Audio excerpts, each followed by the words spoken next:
surveys, and basically the number one reason why kids were leaving our schools, they said they were bored. They said that school was boring. There wasn't a lot going on, and they can go do other things to help their families, to put themselves in a better position instead of being in school. And so that was the number one. The other is our kids. We live where our school is. There's a high poverty. We have high at-risk population, those types of things. And so just the obstacles of life here at Sam Houston, our kids have to go through a lot. But those were not the issues for why kids were leaving. Those contributed, but the number one was school was not a fun place to be. Interesting. Yes, sir. How do you make school more of a fun place to be? Engaging kids, letting them have the opportunity to bring their experiences in, letting them do real life work, and just talk about the things that they're going through, and making connections to learning.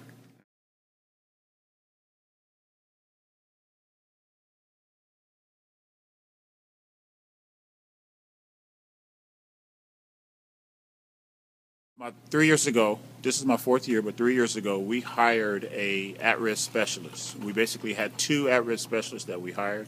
One focused in on our students, our dropouts. They did home visits. They had that personal connection with kids. And it was like doing police work, detective work. We hunted kids down. We talked to relatives. We talked to friends. And we brought them back to school. And that was the first year, and from there we've built every year with doing that same kind of process with finding kids, making that connection, explaining to kids the importance of school, the importance of them being who they are and what they could accomplish. And I think we actually have that person here. What was her name, that dropout? Kimberly Irving Conaway was one of our at-risk specialists. Oh, here she is. Right. I looked at the at-risk population of students, tracking students and the reasons why they dropped out. Could have been pregnancy, could have been that they failed tests, they dropped out a long time ago, could have even been that they were homeless, but there were various reasons why students had dropped out. Mm-hmm. And it paid off, yeah?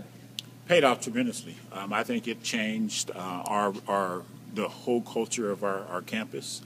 Kids felt like our staff wanted those connections, appreciated the kids. The staff did what they needed to do to make sure kids were successful. And so our parents, our community, they also saw what our staff was doing and what the kids were achieving. And so I think it's changed the whole culture of our campus, our community. And we're still moving in that direction. I think just focusing in more on the problems and the issues, talking to kids, getting the community involved.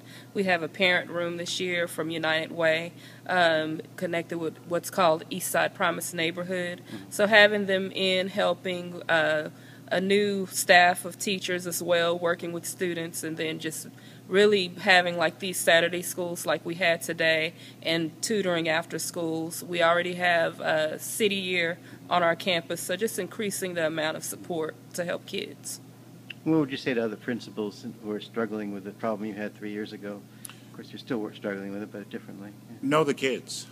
Get the kids' point of view. Talk with kids about why they're leaving.